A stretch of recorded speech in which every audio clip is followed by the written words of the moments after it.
Hey, welcome to the video, the 5 biggest mistakes electricians and contractors make before hiring employees.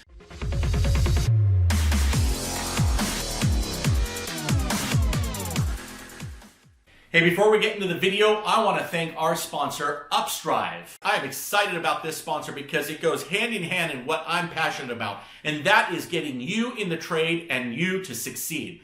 Upstrive is a professional company that has existing or professional retired contractors tutor you one-on-one to help you get your license. Their website has all the books and resources you need to pass your trade. Check out Upstrive at upstrive.com. Give them a big thumbs up. Let them know the 360 Electrician sent you, and let's get into the trade and into the video. Mistake number 1. Always ask for a resume for anybody that wants to work for you. The second you're looking for help, don't accept anybody to come in and fill out an application unless they first send you a resume. That way you can do the first screening and save you a ton of time, and for them not to waste your time, which I'll give you an example of. You can take a look at that resume right away, and if you're looking for an apprentice, you can see if your requirement was 2 years of actual work with a general contractor, electrician, or in the trade. Right away, if it's not listed on that resume, you don't even need to bother calling him, and you don't need to waste your precious time, okay? Watch my sales videos. We got a lot of sales and marketing that we need to do to make money. We don't have time to sit around with people that aren't paying attention to your ad, the people that are responding with a Hail Mary, which is what we get a lot. Oh, you put a job application out, you're going to get janitors, you're going to get farmers, you're going to get contractors, you're going to get plumbers, all applying for an electrical helper job. Okay? You want specifics, and you want to make sure that that resume covers those specifics. So tip number 1, never ever make an appointment or get anybody in or hire anybody without first getting their resume. Tip number 2. So now you've got the guy's resume, and it looks great, and it looks like he's qualified for apprentice or master electrician or journeyman. So now you want to set up an interview with them. So what you want to do is you want to give them as much information for success as possible. But you're also doing this so that you can see if they're paying attention. So the first thing I tell them is, great, I want to set you up for an interview. I have this date, and this date open. Always give them a couple of options. Don't pin them in a hole. If you pin them in a hole and say, can you be here in an hour? And they panic and they want the job and they say, yes. 1 minute before that time comes, they'll call you or text you and say they couldn't make it, or they won't even show up at all. In our area, just like everywhere else, everybody says it, good help is hard to find. I'm going to go one step further. About 50% of the people that apply or want to apply and come in for an interview and are scheduled don't even show up. Can you believe that? 50%. Could be higher sometimes too, but it's never been lower. So half of the people that say they're coming are not going to show up. So once you've got them on and they're going to come in, give them as much information as possible. Tip number 2 is say, great, John Smith, I've got you scheduled at 12:30 on Monday afternoon. I'll give you a reminder call in the morning if you'd like one, or set your alarm. I need you to bring a pen, a piece of paper. I need you to bring your hand tools and any licenses, certificates, or recommendations that will help you get this position. Okay? Give them all the information you can. Second part of that is when they come in, ask them, did you bring me this? Remember, I've got one for apprentices and journeymen looking for a job. The very first thing I said on there is bring a pen, because most people don't. So once they come in, your most important thing on tip number 2 is when they come in, give them a good, thorough application to fill out. Okay? Make sure you have all the information you need from them on that application so that they can fill it out and you can get a good idea of who these people are. Okay? Now, make sure you check with your state to make sure you're legal on what you can ask and not ask. There's a lot of things not legal to ask in California. It is ridiculous. It is a non-business friendly state. So check with your local state and government, look it up online, call an HR department, whatever you need to make sure your application is legal for your state. Other than that, ask as many questions as you legally can. You want to know as much about this applicant as possible. And by the way, the longer the application, the more frustrating it'll be for somebody to fill out that's not serious about your job. Okay, I've had a lot of people come in here and start filling out the application, and then they quit halfway because you know what? They just don't want to put the time in to answer those questions that I ask. And I ask drooling questions. It's not nitpicking. This isn't going for the FBI, but you definitely want to do this once. Hiring a bad employee is a nightmare you don't want to live through. Okay, so tip number 2 have a really good, thorough application that's legal for your state for them to fill out. Don't give them just a piece of paper that says your name, where you work for, what year did you graduate high school.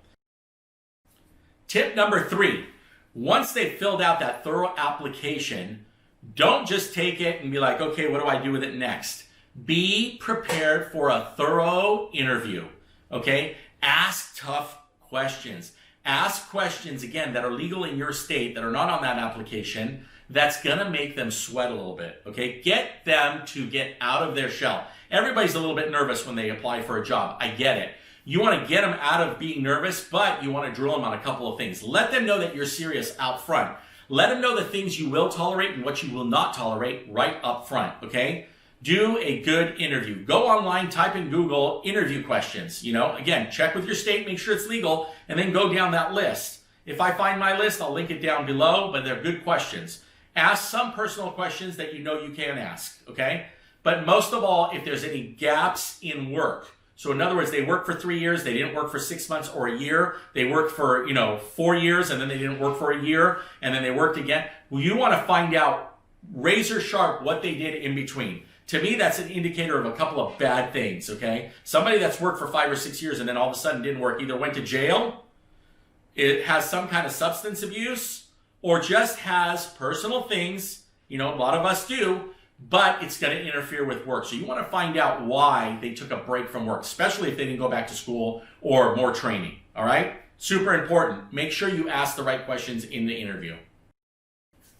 Tip number 4, and one of the biggest mistakes you can make, don't hire anybody on the spot, no matter what your gut tells you, and especially no matter how desperate you are. Do not hire on the spot. It's a bad mistake. I've done it because I said to myself, man, this guy just seems so awesome, and it's been a nightmare. I hired one guy that seemed to be great, definitely a master electrician, had all the right tools, had all the right answers.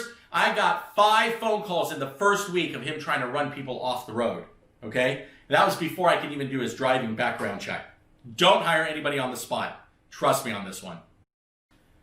And finally, our last tip, tip number 5, before you hire your next employee, make sure you give them a field test. Super important.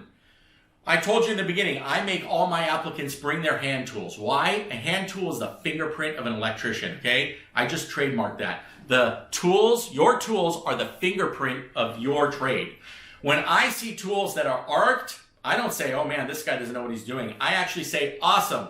This guy has arced his tool once or twice. He knows to be scared of electricity, okay? When I've arced one time in my life, I blew up my alignments, right? I never did it again, okay? You learn from that. Look for those rusty, used up tools that are used every day. Now, I'm not saying they're decayed and going bad and breaking. I'm saying you want to look at, hands. Are they rugged? Are they tough? Do they have callus? Are those tools like that? So why do they bring their hand tools? So now what you want to do is you want to get like a 4x4 piece of plywood, throw up a 4S box on there, throw up another handy box, give them a box full of nails, connectors, screws, devices. Give them all the stuff to do what you want them to do to code, and give them extra stuff that's not to code. So what I tell them is, all right, here's a board. I want you to take this Romex wire. I want you to hook up a 3-way switch and a switched receptacle, half hot, half not. I give them all the tools to do it that are to code for Romex. Romex nail, this and that. I give them a bunch of wood screws. I give them a bunch of panhead screws. You're not allowed to use wood screws inside of metal boxes. Did you know that? You have to use panhead screws. So what I do is I look for that. I look at the way that they splice. Are they twisting their wire with alignments, or are they just shoving it in under the wire nut? Are they stabbing their devices, or are they twisting it around the screw? You got to do a good field test to see that they do have the experience. And you wouldn't believe it, some guys that look great on paper, their tools look awesome, their resume looks great, doesn't even know how to hook up a 3-way switch. All right? Tip number 5, make sure you give a good field test interview. I hope you really enjoyed that video and it's going to help you in hiring your next guy. I want to give you a little bit of bonus content.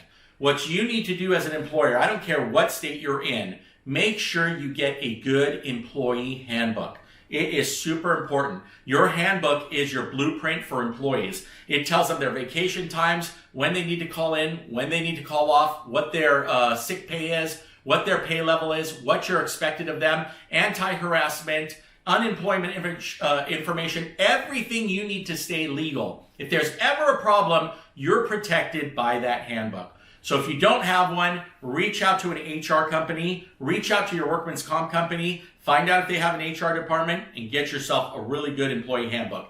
Make sure everybody signs it and make sure it's updated. For COVID, for example, we just got 6 or 7 new pages in our handbook. The guys come in, we give them the addendum, they all sign. That's one big tip I can give you. Get a handbook. Hey guys, I really hope you enjoyed that video and it's going to help you next time you're going to go and hire a new employee. I want to shout out back to Upstrive. Thank you for sponsoring this video. As you can see, I spend most of my off time editing these videos.